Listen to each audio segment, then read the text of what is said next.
Hey, bonjour tout le monde. Aujourd'hui, je sentais le besoin de faire un petit vidéo. Petit. Je dis toujours petit, mais ça finit toujours par 5, 7, 10 minutes. Alors, un vidéo tout court.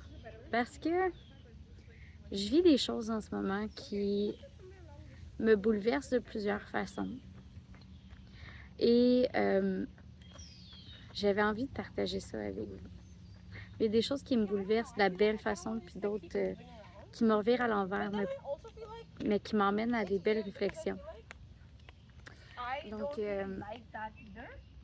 deux événements majeurs qui viennent de se passer aujourd'hui, cette semaine dans ma vie. Donc, dimanche, j'ai fait la rencontre d'une ancienne collègue de travail que je ne savais pas qui était mon ancienne collègue de travail. Donc, quand je travaillais à la coopérative d'aide à domicile de Laval, j'avais parlé durant une rencontre et cette personne-là m'avait remarqué. Mais quelques temps plus tard, j'ai quitté la coop et comme on ne travaillait pas dans un bureau, on travaillait chacun chez nos propres clients, on ne se croisait pas souvent. Donc, je l'ai quitté avant que cette personne-là puisse revenir me parler. Et ça, on parle de 2020. Et j'ai quitté en septembre 2020. Cette personne-là avait toujours gardé en tête mon nom, puis l'impression que j'y avais donnée, puis elle m'a raconté récemment que pendant plusieurs années, elle essayait de me retrouver sur les réseaux sociaux, mais elle n'a pas Facebook, donc c'était quand même difficile pour elle de... Et elle m'a finalement retrouvée parce que j'ai publié quelque chose sur un groupe. Le seul groupe qu'elle suit sur Facebook, malgré qu'elle n'a pas de profil. Donc, ça a été particulier. Et là, dans le fond, cette personne-là m'a recontactée. On s'est parlé il y a quelques semaines. Je lui ai reparlé cette semaine. Je vais changer de spot. Il y a des gens qui parlent très, très fort à côté de moi et ça me déconcentre sur ce que je veux vous dire. Donc, dans le fond, cette personne-là, on s'est parlé pendant quelques semaines et on a décidé de se rencontrer, de faire une petite rencontre dimanche. Et on est venu ici à mon parc que j'appelle mon parc, mais c'est le parc René Lévesque. J'essaie de vous montrer le soleil derrière. Donc le parc René Lévesque à la Chine. J'y suis vraiment régulièrement. Et là, cette personne-là m'a touchée d'une façon incroyable et m'a fait voir des choses que personne n'osait me dire. Et pas des choses négatives, au contraire, là, vraiment... elle m'a fait faire des belles prises de conscience par rapport à comment je racontais ma vie et tout ça. Puis j'ai réalisé que je vivais beaucoup, beaucoup, beaucoup dans le passé. Donc, rattaché à des souvenirs, rattaché à des émotions, rattaché au rejet que j'ai eu dans ma vie, etc. Et que ça ne me servait plus. Et que là, je devais avancer.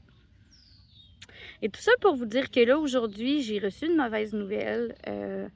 J'ai une de mes tantes qui est en soins palliatifs, donc qui est en phase très, très terminale d'un cancer.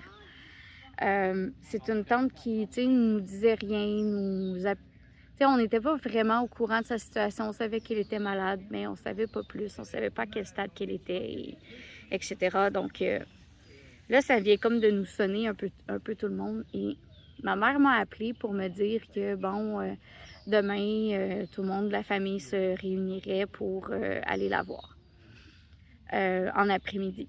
Donc là, j'ai dit, OK, ben pas de problème. Écoutez, attendez-moi. Moi, je travaille dans le même coin où est-ce que tu habites, maman. Puis quand je vais finir, je vais aller vous rejoindre et on va partir tous ensemble avec mon fils pour aller voir ma tante une dernière fois.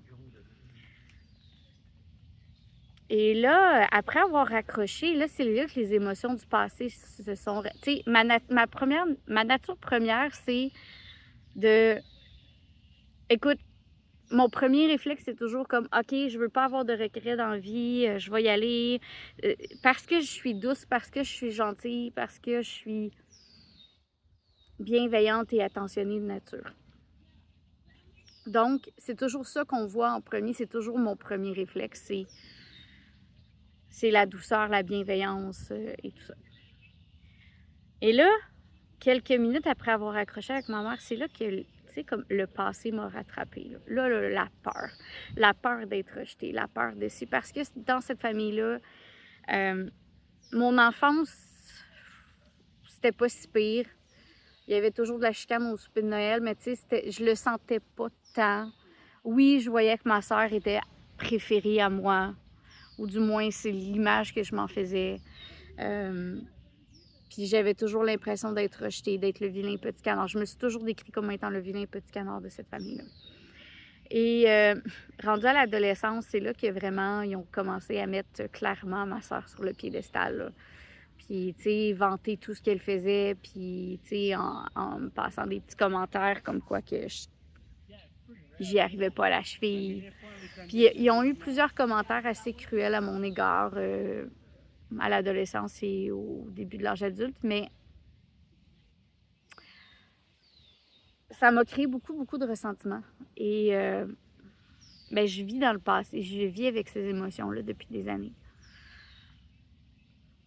Puis là, c'est ça. Quand la peur, tu sais, mon premier réflexe, ça a été de faire « Ah, je vais y aller. Je vais y aller, tu sais, je vais aller la voir une dernière fois et tout ça. » Puis là, après ça,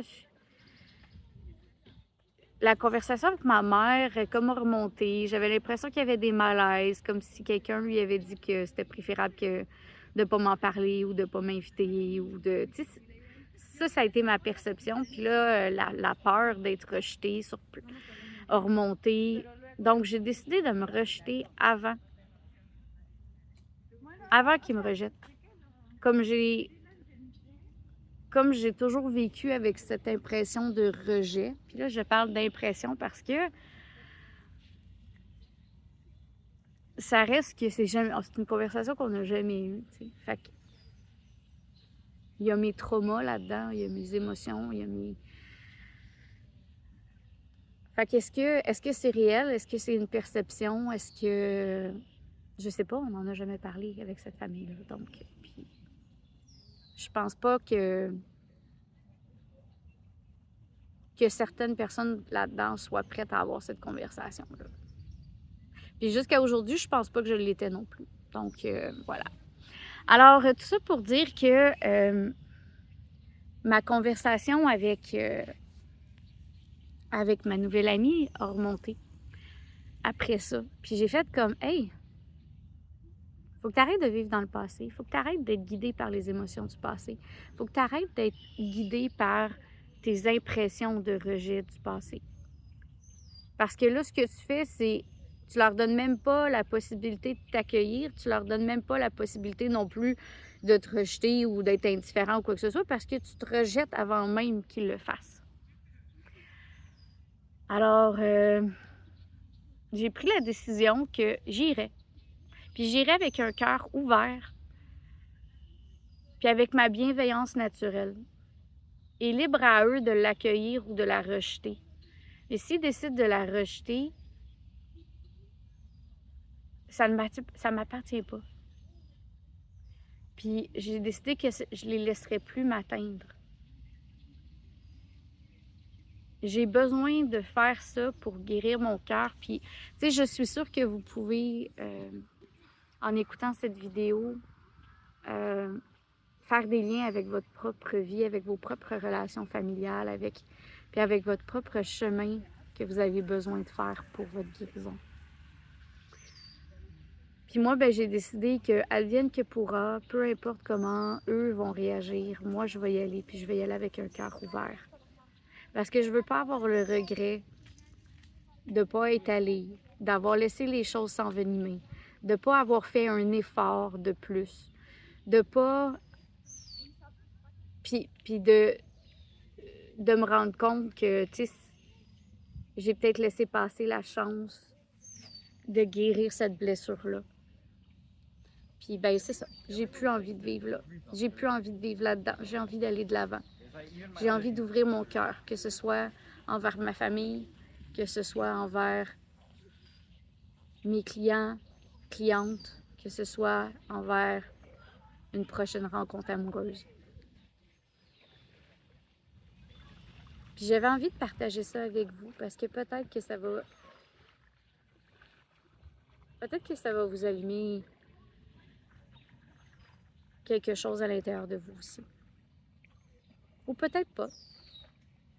Peut-être que vous n'allez pas vous rendre jusqu'à la fin du vidéo. Peut-être que oui. Si vous êtes encore là, ben c'est parce qu'il y a probablement quelque chose que j'ai dit qui est venu vous toucher ou vous faire réfléchir. Puis qui va allumer une petite cloche pour vous aussi. Donc, voilà. Je suis contente d'avoir partagé ça avec vous. Je vous souhaite vraiment une magnifique soirée. Moi, ici, je suis au parc, il y a un beau coucher de soleil. La température est idéale. Mon cœur avait besoin de ça. Ben, mon cœur a besoin de ça tous les jours. Je vous souhaite de trouver votre petit endroit à l'intérieur de vous, mais aussi autour de vous, qui fait du bien à votre cœur, à votre âme, qui vous apaise comme ce parc m'apaise.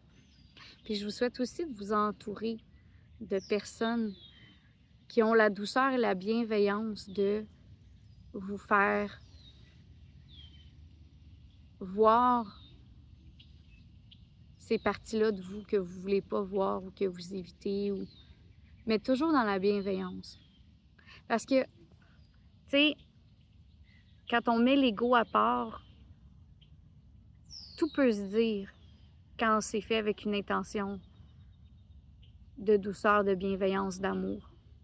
Puis cette personne-là que je viens tout juste de rencontrer, qui est déjà une amie chère à mon cœur, a réussi ça. En une conversation d'environ 1h30, elle a le même don que moi de lire le cœur, de lire les gens avec aisance, avec facilité, de pouvoir les cerner, de voir leurs patterns. C'est mon miroir. C'est drôle, hein? J'ai rencontré mon miroir sur plusieurs points. Puis j'en suis très heureuse parce que elle me fait voir le beau à l'intérieur de moi, puis tout ce que j'ai jugé comme n'étant pas beau, mais qui finalement est magnifique.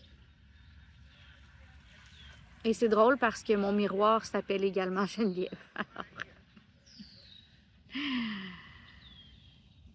Alors merci Geneviève, même si peut-être que tu ne verras pas cette vidéo-là, à moins que je te l'envoie. Mais merci de tout cœur pour ce bel éveil que tu as fait à l'intérieur de moi. Puis je vous souhaite de rencontrer cette personne qui va vous éveiller comme elle vient de m'éveiller pour que vous voyez toute la beauté que vous êtes. Parce qu'on est tous beaux et belles, puis des fois, c'est facile de dire à tout le monde qu'on est beau et belle, qu'ils sont beaux et qu'ils sont belles, mais c'est facile à dire pour les autres, mais c'est pas facile à dire pour soi, puis c'est pas facile à prendre conscience pour soi. Puis ben là, avec elle, je le vois. Je vous souhaite de trouver cette personne-là. Bonne soirée tout le monde.